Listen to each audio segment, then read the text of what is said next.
Selawat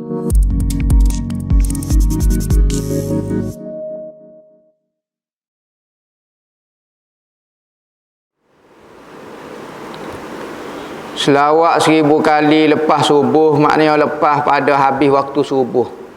Ketika matahari mula naik, maka pada masa tu kita paling ngadap matahari.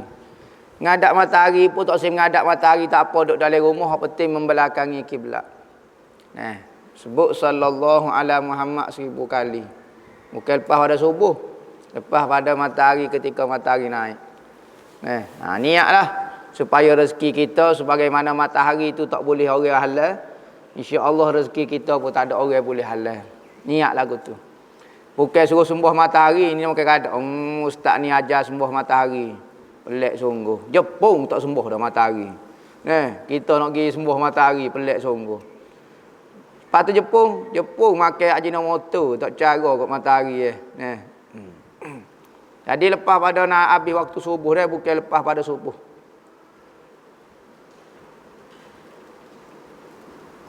Jika kita teringat kepada guru kita apa yang kita nak buat sebagai murid, teringat ke dia kalau dia dah meninggal, sedekah Fatihah kepada dia. Kalau dia hidup, tanya khabar pun tak apa, ataupun sedekah Fatihah. Ada kata orang hidup boleh kita sedekah Fatihah, boleh. Doa kepada dia, doa kebaikan, doa kesihatan dia, lagu tu. Ni teringat saja. Tengok gambar.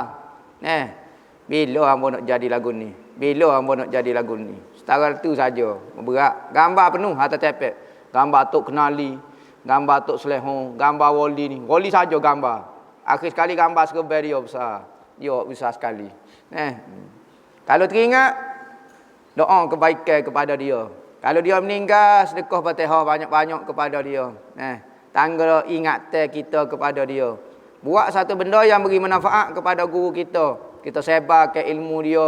Kita tunjuk ke perangai, kita belajar dengan dia. Itu kebaikan yang menjadi manfaat kepada guru kita. Apa faedah kita teringat kepada guru kita, tapi kita buat ilmu tak ambil dengan dia. Ilmu yang dia ajar tak sebar. Perangai yang kita belajar dengan dia, kita tak amal. Tak ada apalah. Di mana kedudukan ibu bapa Rasulullah di akhirat kelak? Ahli sunnah wal jamaah menjawab isu ibu bapa Rasulullah, kerana ibu bapa Rasulullah meninggal sebelum daripada Rasulullah mendakwa menjadi nabi. Nabi mendakwa menjadi nabi, bukan mendakwa lah, betul-betul jadi nabi pada usia 40 tahun. Manakala ibu bapa Rasulullah meninggal sebelum daripada tu, maka dia dipanggil golongan termasuk daripada golongan ashabul fatrah dipanggil. Ashabul fatrah, apa maksud ashabul fatrah? Zaman kekosongan Nabi. Maka orang yang lahir di zaman kekosongan Nabi, apa hukum dia? Ahli sunnah wal jamaah menyatakan semua orang yang lahir di zaman kosong Nabi, jarak di antara dua Nabi, Nabi Isa sehingga tiba Nabi Muhammad ni, tak ada orang. Maka kalau lahir, manusia lahir semacam, maka tak ada Nabi, pas lagu mana dia kafir, maka hukum dia masuk syurga belaka. Semua ashabul fatrah masuk syurga belaka, ni pendapat ahli sunnah wal jamaah. Tak sekira lah pendapat orang lainnya. Maka salah seorang yang masuk dalam golongan ashabul fatrah adalah ayah Nabi, maka masuk syurga. Kerana nasnya wa ma kunna mu'azzibina hatta nab'asa rasula. Maka kami tidak akan mengazab satu benda, satu kaum, kecuali kami bangkit ke seorang Nabi. Bangkit seorang Nabi, dia lawan Nabi, barulah waktu ada istilah syurga dan neraka. Tapi kalau kami tak bangkit ke Nabi, tiba-tiba kami seksa golongan tu, zalim hamba. Nabi tak atas, tiba-tiba nak tahu Islam lagu mana. Maka kalau hatta Nabi dia lawan Nabi, baru betul-betul dia kafir. Zaman fatrah, zaman kekosongan Nabi, takut dia nak berimeh tahu. Kalau hatta Nabi dia berimeh tahu. Maka ahli sunnah kata ashabul fatrah ini masuk syurga.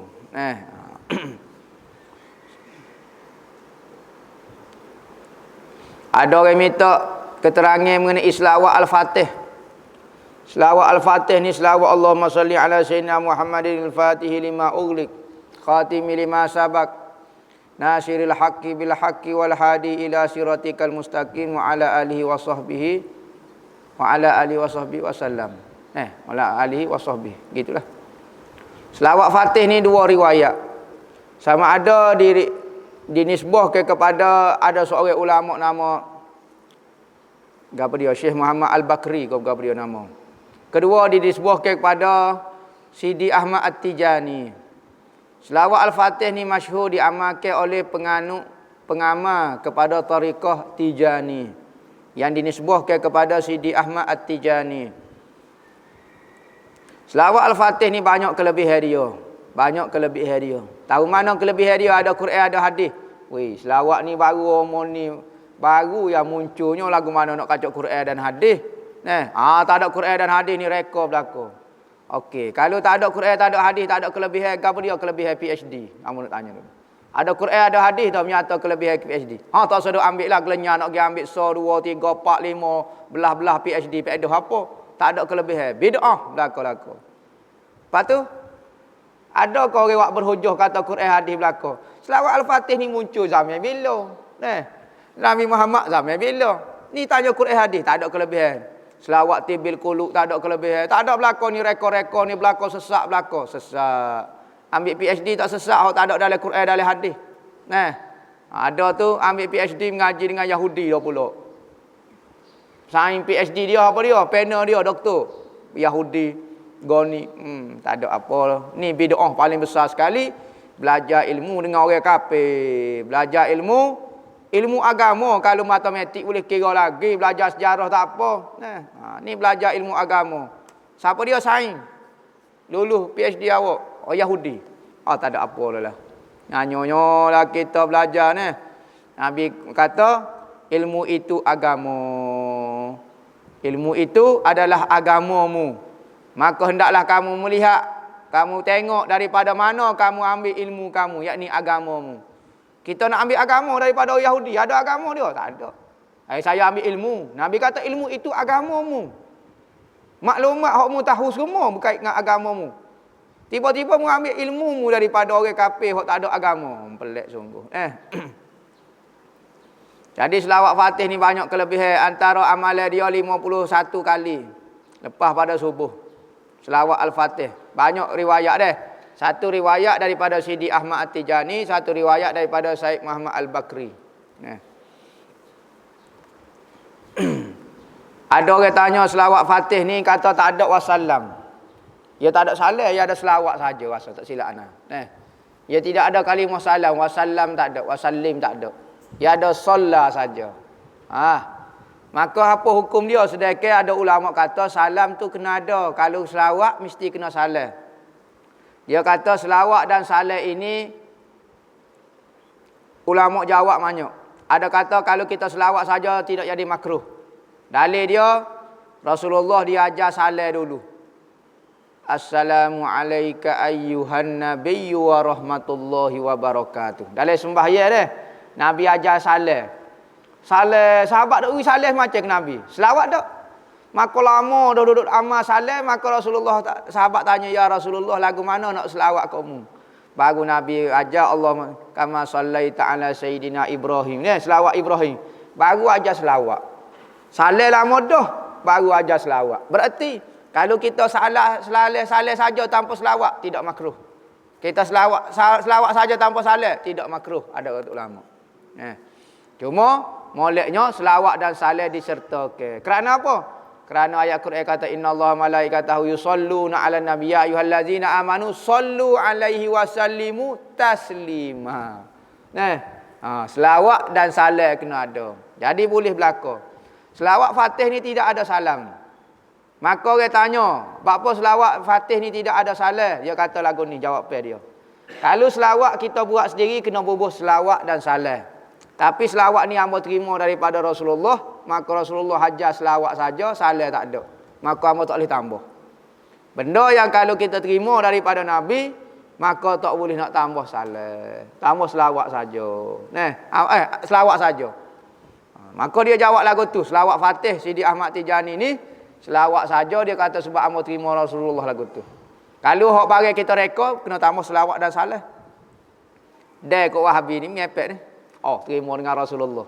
Mungkin dia tak boleh terima, dia terima dengan PhD dia ya. Jadi tak boleh nak terima. Ikut dia lah demo nak terima hujah ni, tak boleh terima terpulang kepada demo lah. Tapi lagu tu. Ingat orang ni tidak sama. Tak semestinya ngaji PhD boleh tengok Nabi. Ada ke? Orang kampung tak mengaji, kadang-kadang mimpi tengok Nabi. Tak boleh, tak syarat kata. Ada pemberian ni kepada orang yang tak belajar, boleh. Ada orang belajar, tak boleh benda lagu ni. Maka orang yang tidak merasai, man lam yazuk lam yadri. Siapa dia tidak merasai, dia tidak akan tahu selamanya.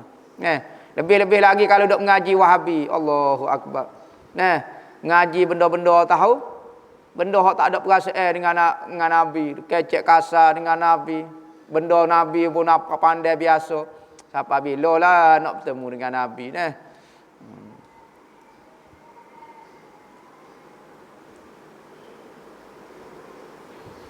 Air hujan malam Jumaat ada khasiat khusus ke tak? Kalau kita masuk air hujan tu, masih kekal ke tak khasiat dia? Masuk nak buat gapo dia pula. Air hujan ni ada kelebihan dia dah. Nabi kata benda yang paling halal lah pada akhir zaman. Benda yang masih kekal halal dia sampai hari kiamat ada antaranya air hujan. Maka air hujan ni dalam ilmu perubatan dan ilmu perubatan ni lepas daripada air Zam-Zam adalah air hujan malam Jumaat. Air hujan malam Jumaat. Maka kalau kita masuk, lagu mana? Moleknya jangan masuk. Molek jangan masuk. Apa masuk? Kerana api, air apabila disentuh oleh api, maka air itu jadi mati. Jangan nak stay mereka, rebuh ke air itu. Mati air itu. Tak ada manfaat. Air selagi mana tak disentuh oleh api, tak dimasuk, air itu hidup. Dia duk berzikir kepada Allah Ta'ala. Dia masuk, supaya air lah. Air duk tengah berunggai hidup. Tak apa. Dia buat gula, masuk ke. Kerah lagu tu. Begitu juga air. Sebab tu kalau nak buat air tawar, jangan ambil air masuk. Air masuk dah lah, takut ada kumen. Kumen ke apa dia? Demo tu kumen. Air tapis tak apa. Jangan air yang dimasuk. Air apabila sentuh api, maka mati. Apabila mati, ia tak ada fungsi lah. Ia tak ada fungsi. Jadi, jangan masuk air hujan. Minum gitu lalu. Tak seduk buat lah. Bubuh kumen lah. Berapa dia anti kumen. Tak payah. Cuma air hujan ni tapis molek lah. Jangan selorang hok kotor. Berapa dia tapis betul-betul daripada langit.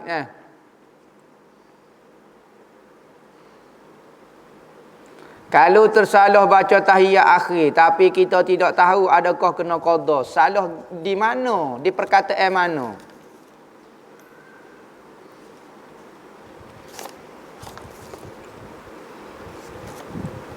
Soalan lagi ni bakal. Kalau salah di tempat tempat wajib, batal. Kena ulang semula. Tahiyat tu kena ulang semula. Bukan batal lagi semaya, kena ulang semula baca tahiyat tu. Tapi kalau salah di tempat tak wajib. Wajibnya at-tahiyatu lillah.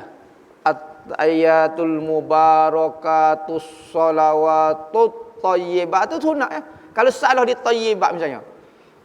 At-tahiyat mubarakat salawatut thayyibat macam orang Bangladesh baca gitu deh. Lepas tu salah. Salah dia hak sunat tak apa. Jangan salah hak tempat baca wajib. Salah pula, salah sa'du ko. Tebal nipis at-tahiyah ho ngaha boleh kira lagi Jadi salah mana kita nak kata qada pun tahu. Kalau salah dia perkataan wajib, maka wajib kena qada. Wajibnya at-tahiyatu lillah. Salamun alayka ayyuhan nabiyyu wa rahmatullahi wa barakatuh. Salamun alaina wa ala ibadillahi salihin. Asyhadu an la ilaha illallah wa asyhadu anna Muhammadan abduhu wa rasuluh. Sekat tu ya. Hak tambah tu as-sala alif lam. Tak apa, tinggal pun tak apa. Tu sunat saja. Waktu haid boleh kalau tak kita baca surah Al-Mulk dan surah Waqiah, boleh dengan niat zikir. Misalnya malam-malam kita baca surah Al-Mulk, pagi-pagi kita baca Waqiah. Maka jadi wirid kita dah, ataupun pagi baca Yasin, boleh. Niat itu adalah wirid amalan kita. Maka apabila wirid, bacaan dia, pahala dia berkurangnya berbanding dengan bacaan Al-Quran. Al-Quran ni satu huruf 10 pahala dia. Bacaan wirid tak serupa dengan lagu tu lah. Bacaan wirid biasa. Jadi Al-Quran ni Boleh kita niat jadi wirid, boleh. Cuma jangan niat benda tu jadi benda hina. Niat macam main-main ko, niat baca Al-Quran tu niat, tu tak boleh haram. Tapi niat daripada Al-Quran kita niat ke jadi wirid boleh. Ilmu kelebihan dia supaya selamat daripada seksa kubur. Baca waktu malam sebelum pada tidur. Waqiah ni untuk dapat rezeki. Rezeki zahir, pitih, rezeki ni lah. Rezeki mana kalau Yasin pula dapat rezeki juga, rezeki maknawi, iman, makrifat, tu baca Yasin. Waqiah rezeki zahir. Lebih-lebih lagi musim ni amallah surah Waqiah supaya hidup kita mudah rezeki. Apakah maksud Allah Ta'ala beri futuh dalam ilmu? Futuh ni bagi siapa dia yang pernah merasai dia sangat anjaib. Apa maksud futuh? Satu, keterbukaan hati di dalam memahami ilmu. Kita duk tengok duduk belajar, ambo duk ngaji nahwu ni lama, dah ni 5 tahun dah. Pergi ngaji orang ni ngaji tak faham. Apabila ngaji di rumah ni, faham. Faham tu, orang tu panggil futuh. Keterbukaan secara tiba-tiba dalam memahami ilmu. Tu futuh. Maksud dia. Sama ada futuh bagi ilmu, futuh bagi amalan, futuh makrifat, futuh ahwal, apa dia ikutlah. Maka ada setengah guru tu dipanggil guru futuh saya ni. Saya mengaji ramai orang tapi dengan kawan ni futuh banyak ilmu saya.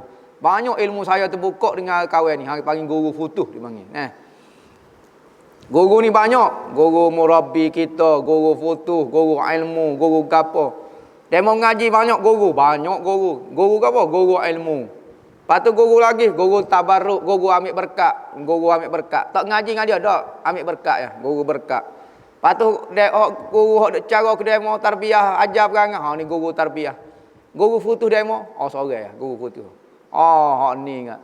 Ambo jumpa, ambo tengok dia ya.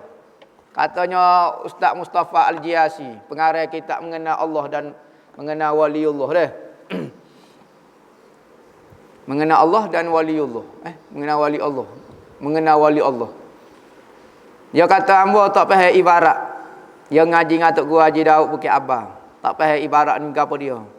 Hamba bawa kitab tu, nak pergi jauh tanya dia. Hamba tengok dia faham dah. Tak ada tanya. Tak ada tanya. Pergi tu nak kita tanya kita ni. Hamba lenggok tengok muka dia, faham dah. Itu panggil futuh, guru futuh dia. Ketika Tok Guru Haji Daud Bukit Abah dia mengarang buku kitab. Apabila meninggal Tok Guru Haji Daud Bukit Abah tak boleh kecek dia. Orang suruh mari hurah kitab dia tak boleh. Dia kata apa saya ketika duduk dengan Tok Guru baru pokok ilham. Dia tak ada Tok Guru dia jadi dia tak boleh nak kecek, tak boleh nak syarah. Dia panggil ilham.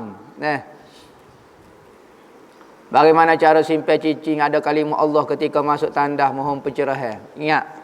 Apa-apa saja cicing kau gapo dia benda yang tertulis nama Allah, nama Nabi Muhammad, nama malaikat, nama orang-orang soleh. Afdalnya jangan buat masuk dalam tandas. Kalau buat masuk hukum dia makruh. Kalau terbuat masuk lagu mana? Sudah cicing. Cabut jangan winapok bubuh dalam poket kau ataupun letak selik kau jangan kita tanggung. Kalau tidak makruh hukum dia.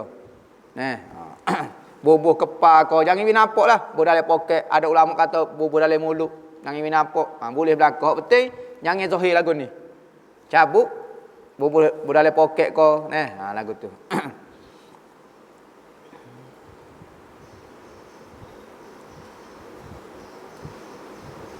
Apa hukum kita makan dalam bekas orang kirim ke laut tanpa saling bekas kita sendiri? Ada yang kata tak boleh. Boleh. Nampak tak boleh ni tahu. Takut tuai dia kata jangan makan dalam gelak dalam bekas hamba. Tu nak kata guano. Tapi hamba tak je dengar lagi kata tak boleh makan. Makanlah. Makan depan dia kalau boleh. Moleknya makan depan dia. Setengah ulama kata hukum dia sunat kita makan pemberi orang depan tuai dia. Misalnya yawi jepuk lah misalnya. Kita pun ambil makan. Allah sedapnya jepuk demo. Sunat kita tunjuk. Ni yawi jepuk kita pun tak apa hamba makan lepas-lepas ni. Dia nak tengok kita makan tu nah. Dia nak tengok kita makan tu molek afdalnya. Kalau kita makan tak apalah buat masuk dalam rumah senyap. Boleh dah dia suka dah. Tetapi kalau kita makan depan dia molek lagi. Takut kita terbolah, takut pecah barang dia kali barang go mahal. Tu nak kata lagu mana? Tapi hangpa tak biasa dengar lagi lah tu, kata tak boleh makan tu.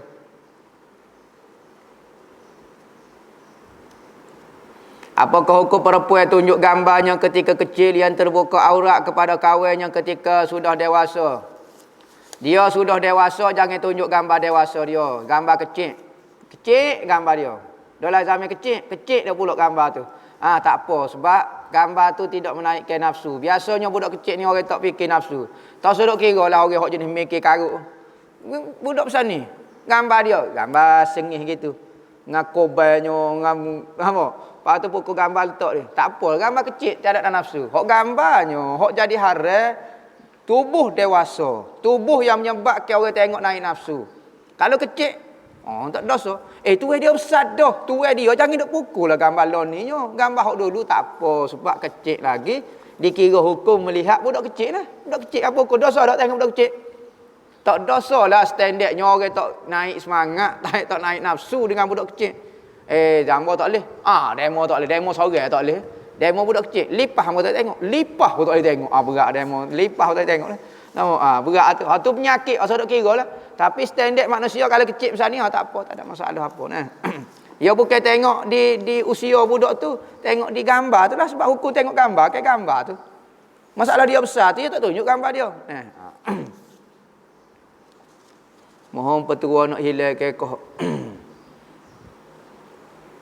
Nak cuci tekuk. Misalnya, kohok apa dia, makan benda kering, jangan makan benda basah. Katanya Imam Syafi'i makan roti kering. Ataupun makan halia. Itu antara benda bersih tekuk. Ataupun katak gula batu dengan halia. Gula batu tumbuk dengan halia, kunyah. Ikutlah. Ataupun makan benda kering. Ataupun makan madu. Ataupun cukur. Madu. Capur dengan cukur. Ataupun kicap, letak asal lima. Macam-macam lah cara. Itu tekuk, siwi batuk, tak siwi kohok, kau apa dia. Jangan makan benda basuh.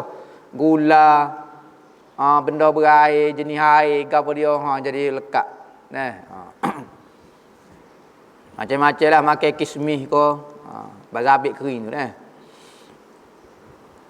Saya mohon ijazah kalimah hu. Kalimah hu, apa dia tak tahu. Hamba nak ijazah pun lagu tu lah. Hu ni kalau kita ijazah hamba takut jadi fana. Hu ni semata-mata kita sebut nama Tuhan saja. Ingat kalau kita nak sebut-sebut dia kabar-kabar dia Tuhan tarik ke dia sudah kita. Jadi untuk orang awam hamba tidak syukur zikir hu ni. Bagi ada pembimbing, kalau ada orang bimbing tak apa. Tapi kalau semata-mata lagu ni amal hamba takut jadi sakit dia nyanyi dia. Amal la ilaha illallah, hu la ilaha illallah, la ilaha illallah, hu la ilaha. Amal tu lah. Hu duduk dalam kalimah la ilaha illallah. Kalau hu semata-mata, hamba bukan kata larang, bukan gapo, takut kalimah ni berat sikit. Allah saja pun berat dah. Hu berat lagi. Itulah. Hamba takut siapa dia tak tahu mitok ni. Kena hanya buat isi enggak jawab lah hambanya. Jadi hamba ijazahnya kalimah la ilaha illallah, la ilaha illallah. Berarti hidup mati. La ilaha illallah, la ilaha illallah. Hidup mati.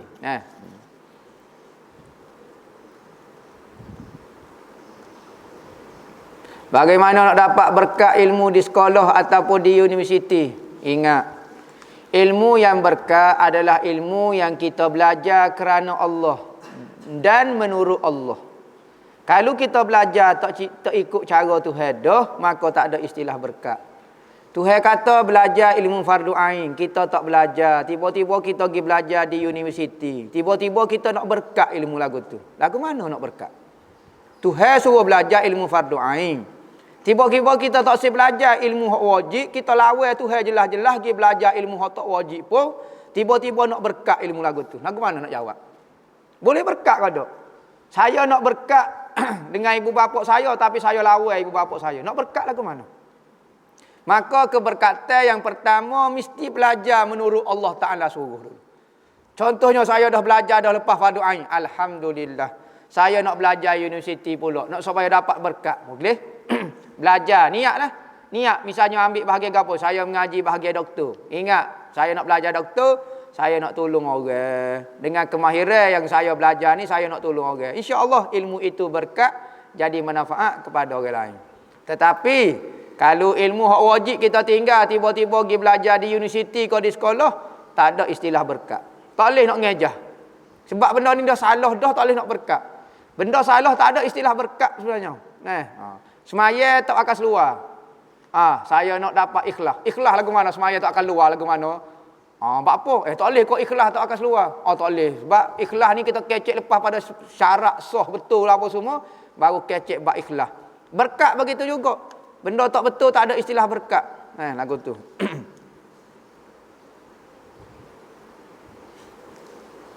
Al-Quran ni makhluk atau bukan makhluk? Al-Quran ni ada dua makna. Pertama, Al-Quran makna dia sifat kalam yang ada pada Allah, yakni kemampuan berkata-kata pada Allah. Sifat kemampuan berkata-kata pada Allah ini qadim, sebagaimana zat Tuhan qadim, tidak ada permulaan dan dia bukan makhluk. Begitu juga sifat-sifat Tuhan bukan baru dan bukan makhluk. Qadim sebagaimana zat Tuhan. Tu Quran bermakna sifat kalam Allah. Kalulah Al-Quran dengan makna mashaf yang kita nak beli lah ni, cetak ke tahun 2020, 2021 ke, hak tu jelas-jelas Al-Quran yang dimakna mashaf itu adalah benda baru. Jelas-jelas. Bukan siapa dia kata coding pula jadi boleh jadi kafir. Quran ni ambo cetak kata tahun 2000. Quran ni coding. Coding lagu mana? Ambo nak kata lagu mana coding lah pun. Makhluk ni. Lepas tu hak coding kemampuan tu tu hak codingnya. Makna dia Al-Quran. Al-Quran juga. Tu maksud dia. Jadi Al-Quran dengan makna apa dia? Kalau Al-Quran dengan makna mashaf, hak tu baru. Kalau Al-Quran makna sifat tu hak tu qadim. Apakah yang menyebabkan seorang itu mendapat penyakit ain? Ain ni penyakit sihir dengan melalui pandangan mata. Penyakit ain ni biasa kita buat sesuatu. Buat sesuatu yang menyebabkan orang suka kepada kita, takjub kepada kita, terlalu hebat. Kenapa? Maka seorang itu tengok dengan pandangan dengki, tak puas hati. Misalnya orang itu beli kereta, tengok dengan keadaan tak puas hati. Maka pandangan itu macam iblis. Setan ni, jin ni akan masuk dalam pandangan itu, akan menyebabkan mudarat kepada kawan itu. Sama ada dia niat ataupun dia tidak niat. Itu penyakit ain. Biasanya lagu tu lah penyakit ain ni. Tempat kita kurang ain, biasa tanah harak lah penyakit ain ni. Tempat kita ada, tapi kita tak terasa. Seperti kajian menyatakan penyakit ni, barah dada ni, oitino ni. Dah pakai baju ketat, orang jatuh duk tengok. Akhir sekali kena penyakit.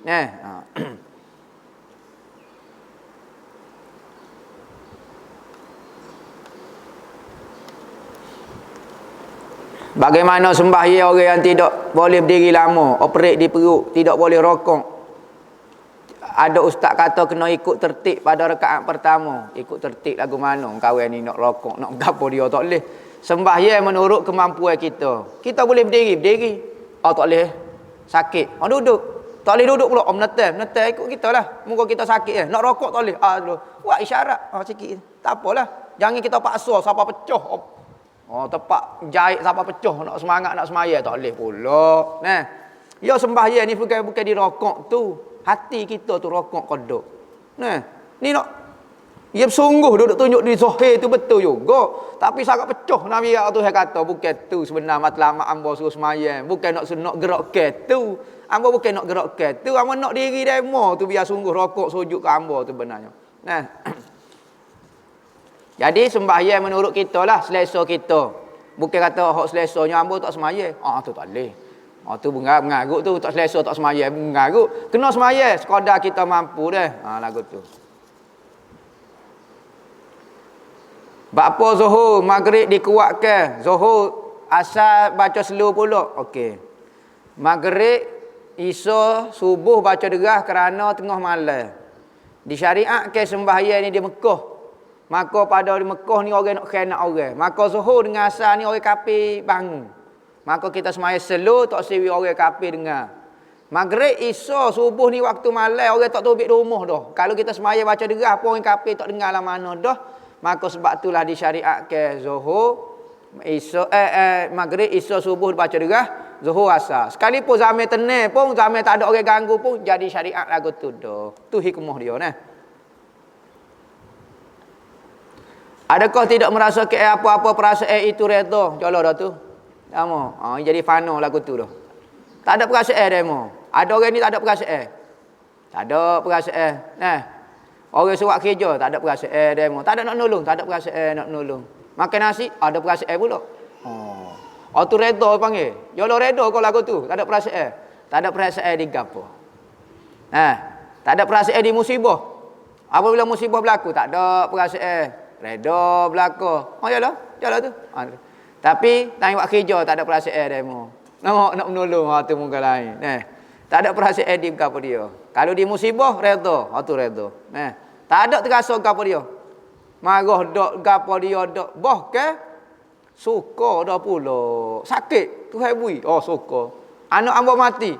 Sedapnya lah anak hamba mati. Darbul habib ka akli zabib. Pukulan seorang kekasih seperti makan buah jabik sedapnya. Nah Allah Taala matikan anak kita. Sukanya. Tu redha. Bukan tak ada perasaan. Tanya kita buat tak ada perasaan. Orang kecek nasihat tak ada perasaan. Redha molek demo. Tak ada perasaan. Bukan gitu maksud dia Apakah beza habib dengan sayyid? Sayyid ni umum. Sayyid umum. Tua, kerana dia apa? Dia keturunan Nabi Muhammad, kita panggil bangsa dia, keturunan dia panggil Said tua. Macam orang ada ni, ada Wei, ada gapo, keturunan Daing, keturunan Mio, keturunan Power Ranger. Nama misalnya Power Ranger ada keturunan. Dalam keturunan Said tu ada dipanggil Habib. Habib ni maknanya yang disayangi, orang yang disayangi. Sebab apa kita panggil Habib? Biasanya hak ni bergantung pada tempat lah. Biasa Habib ni orang-orang tua. Keturunan Said, golongan tua kita panggil Habib. Ataupun orang muda tapi dia alim, kita panggil Habib. Maknanya khas sikit berbanding Said ni umum. Habib ni tinggi sikit. Sana lagu tu orang alim ataupun orang tua kita panggil Habib. Hukum dia. Habib ni orang yang kita sayang. Kerana Nabi Muhammad suruh sayang ahli keluarga Nabi, maka kita panggil Habib. Kita panggil Habib. Jangan duduk Habib dah. Bukan kata minta beg dengan dia. Tak. Apakah hukum mai teri? Teri ni banyak jenis. Ada mai teri besi, tak apa. Teri besi tu pekerjaan halal. Kedua mai teri. Teri ni main puteri. Kau main apa dia? Main gini. Puteri ni ada dua teri. Teri ni nak bomo lah. Biasanya rawat tel lah. Sore hatu masuk dalam dia. Kedua, hojo tanya sore. Hok tak khabar sore, hojo bagas sore. Ni orang sakit. Dia apa panggil? Hei panglima hitam masuk dalam tubuh kawan ni. Bam jadi. Kecek Inggeris, kecek gapo dia? Panglima hitam pun kecek Inggeris juga. Nama. Ni pun kita tanya. Ni gapo dia ni masuk dalam tubuh kawan ni sakit gapo dia? Dia kata jin sejuta alai masuk. Jin sejuta alai. Dicabut sejuta alai perok dicabut. Tak khabar sore. Apa hukum main teri ni? Muamalah dengan jin, duduk saing dengan jin. Haram kerana takut ditipu oleh jin, jadi kau duk sembah jin pula. Dalil nampak macam duk sembah jin, duk puja jin, tengok dia jamu gapo dia? Nasi. Kita tengok seliu. Sedap nasi. Ayam stoko. Kalau wik kita pun. Jadi dah. Ni duk jamu kat jin. Jin tak makan pun. Siapa dia dah makan? Hak tak khabar tu. Dia apa tahu ni? Dia pergi kat ayam, nampak iwak lolok tak khabar. Perok kekoh ayam. Perok. Ayam plastik nak tipu. Nampak perok kekoh ayam. Hak sedap-sedap lah tu poluk makan. Sedap-sedap. Minum air lekat. Dah lagi minum air lekat. Jadi kita nampak benda lagu ni hukum dia haram. Syirik tak berlaku lagi. Orang Islam hok main teri pun percaya Tuhan kuasa. Jin tak ada kuasa, cuma ni usaha ikhtiar orang zaman dulu menggunakan jin, perantaraan jin. Maka syariat menyatakan haram hukum dia. Kerana apa? Dilarang di dalam Al-Quran. Al-Quran kata ada manusia lelaki meminta tolong dengan jin lelaki, maka bertambahlah kesesatan. Takut sesat. Maka kita takut sesat lah. Lagu ni. Hukum dia haram. Syirik, tak ada syirik. Syirik dah tanya hujung main teri tu. Dia mau percaya hatu kuasa kau tu kuasa. Tuhan cakap ambo lagu tu menasabah kata. Lepas ni usaha ikhtiar ambo deh. Haram. Ada ulama kata haram hukum dia. Tak usah duk main lah, main teri besi sudahlah. Hukum air mutlak jatuh ke dalam air mutlak yang kurang 2 koloh. Hukum air mutlak jatuh dalam air mutlak. Gitu soalan dia. Kau air mutanajjis. Mutlak jatuh dalam air mutlak jadi mutlaqain. 2 kali mutlak. Nampak? Tak ada masalah apa dia lah. Nampak? Air mutlak sama air mutlak. Ada sebuah masjid. Masjid Covid selepas solat Jumaat dia solat zuhur.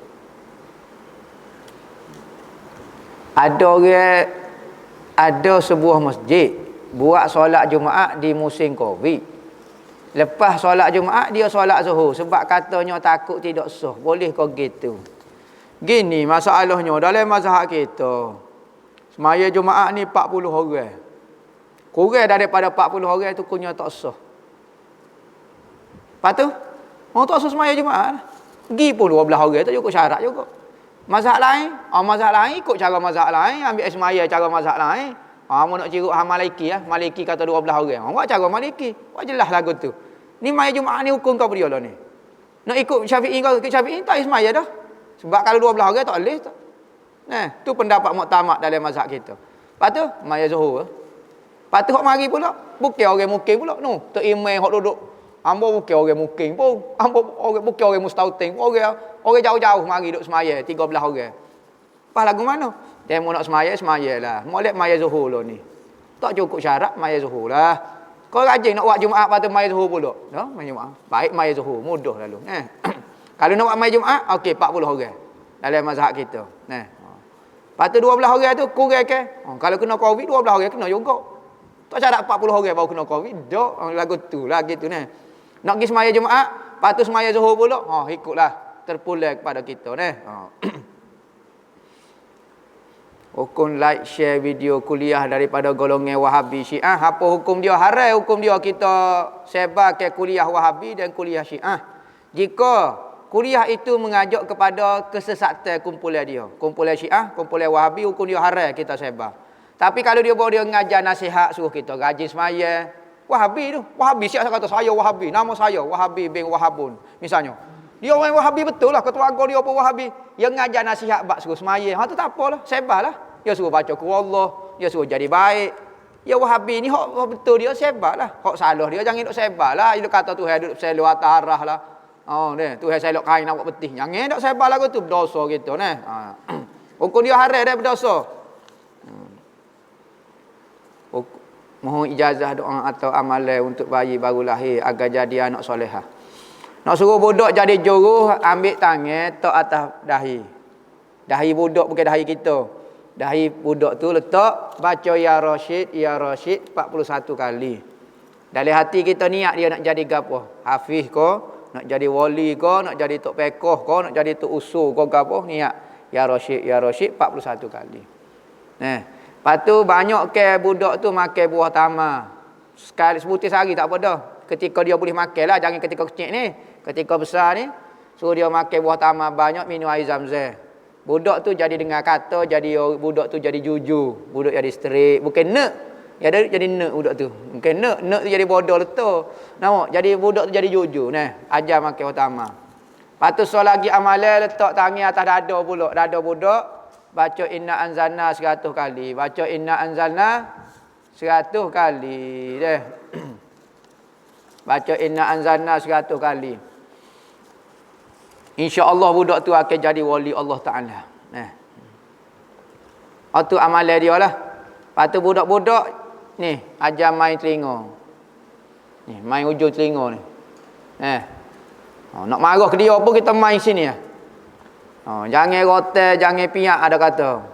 Ataupun kita jekuh yang akan ganggu emosi budak. Ni main sini. Budak akan dengar kata ni, main hujung telinga ni. Kuat tak apa, dia tak mudarat sini. Lepas tu ajar jamah kepala budak biar jadi dengar kata, tak melawan. Budak ni kita ajar jamah kepala, baru dia tunduk kita. Cabut rupuk atas kubur, Ustaz Dozuki kata boleh, Ustaz Muhaizat kata tidak boleh. Mohon pencerahan sebab kedua-dua ustaz saya hormat. Siapa dia kata boleh, wak mari nah hujah. Ambo wak mari dah kitab kau apa dia dalam mazhab Syafi'i kata haram. Bukan pendapat ambo. Siapa dia kata Ustaz Muhaizat kata tak boleh? Cabut rupuk atas kubur. Bukan ambo kata, ulama kata. Hak ni kawan ni kata boleh, wak mari ulama kata. Kata dia tak sedok kira lah. Ambo boleh tahan nak kecek. Kata-kata ulama, jangan keliru ke masyarakat kak. Kecek biar ada nas. Wak mari nah, ambo wak mari dah nas dalam kitab fiqh Syafi'i kau apa dia semua ambo wak mari nah dah. Nah, bukan kata-kata ambo, siapa dia kata saya? Saya tak ikut ambo ni. Ambo hok kata-kata ulama hok ikut. Ambo berpetik pendapat dia, ya ambo tak ijtihad sendiri. Hok kata boleh, okey wak mari nah. Mazhab apa dia? Mazhab lain ya mazhab lain. Mazhab Syafi'i jelas kata jangan duk cabut hukum dia haram. Nah, kalau tumbuh kita potong tak apa, wak betul wak kemah tak apa, cabut je. Kalau banyak sangat kita boleh cabut, tapi kalau so jadi ulama bahadah nah. Jadi minta nah. Jadi ramai ustaz ni kecek sekecek-keceknya. Wak mari nah gak? Mana nah? Oh boleh lagu mana? Dia teragoyak gak? Kecek ni hukum ni kena berdasarkan nah. Oh dia soho masuk syurga ke? Soho tu sebenarnya betul ke? Tak. Nah. Ni siap dia kata ustaz tu seorang ya kata tak bolehnya. Betul kau dia mau kecek lagu tu. Nah, tu kecek tu biar ada nas. Masyarakat ni law ni ramai keliru kerana ada ustaz je ni. Oh ustaz semata-mata ustaz. Kecek tak ada nah. Allahu Rabbi. Nah, gitu ya hamba nak komen. Tak marah. Nah. Apakah beza sifat Allah kalam dengan mutakallimah? Sifat Allah kalam dan mutakallimah. Sifat kalam dengan sifat kaunuhu mutakalliman. Kau apa dia? Kalam ini sifat Tuhan. Allah, kalam terjemah dia kemampuan berkata-kata. Mutakallimah ni keadaan Tuhan boleh berkata-kata. Zat Tuhan. Kemampuan berkata-kata sifat Tuhan.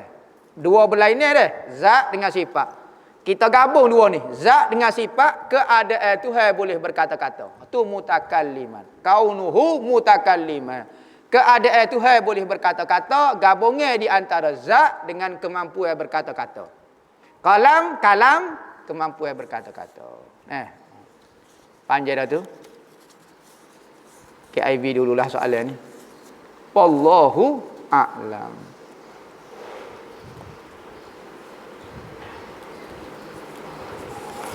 Ni ada soalan. Hah?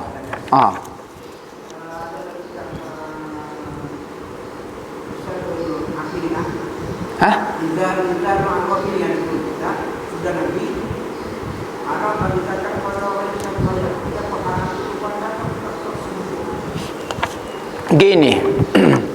Dalam kitab kata haram kita beri zakat kepada orang tak semaya. Dalam kitab tu kata. Jadi kita nampak haramnya bukan dari sudut haram tidak sah. Haram dari sudut makna menolong orang buat maksiat Tuhan. Cuma hak tu kalau ni pendapat tidak muktamad. Hak muktamad orang buat maksiat boleh kita tolong dia. Hak tak bolehnya tolong maksiat dia. Misalnya orang tak semaya, dia lapar. Boleh tak kita belanja dia makan nasi? Boleh, ulama kata. Sebab kita belanja makan nasi, bukan kata sokong dia tak semaya, dak kita tak sokong pun. Cuma ada ulama-ulama tasawuf kata seperti menyokong dia pula. Dia tak semaya, lepas tu kita duk makan nasi. Ada ulama-ulama tasawuf kata lagu tu. Cuma hak moleknya zakat ke pertolongan kita molek tolong kepada orang hak taat ke Tuhan. Kita takut kita tolong tu jadi menambah ke gitu saja. Ada orang tanya ustaz pakai gelar tangan apa hukum dia? Bukankah pakai gelar untuk wanita saja? Mohon penjelasan. Bagian ni. Pakai gelar apa hukum dia? Hamba tidak pernah royak sunat pakai gelar. Hamba tak pernah royak pun kata wajib pakai gelar.